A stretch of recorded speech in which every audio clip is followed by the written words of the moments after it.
Partia Demokratike po jep dorën e fundit përgatitjeve për Kuvendin Kombëtar.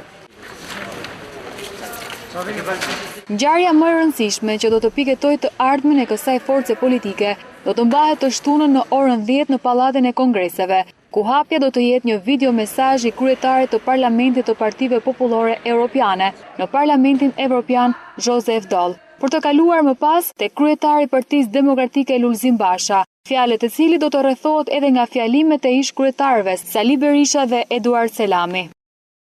Pas fjalës së kryetarit Lulzim Basha, 7500 delegatë do të diskutojnë për të kaluar më pas në aprovim me dorë për ndryshimet në statut. Në orën 12 do të hapet zyrtarisht procesi për votimin e Këshillit Kombëtar, i cili do të jetë më i gjerë në historinë e kësaj force politike, me rreth 250 pjesëmarrës.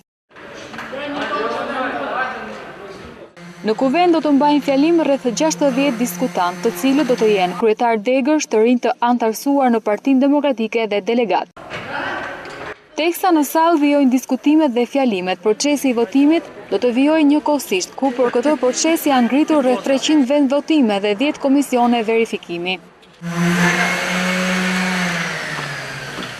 Kuvendi Kombëtar i Partisë Demokratike do të ndërpresë punimet në orën 18 për të rikthyer të dielën në orën 10.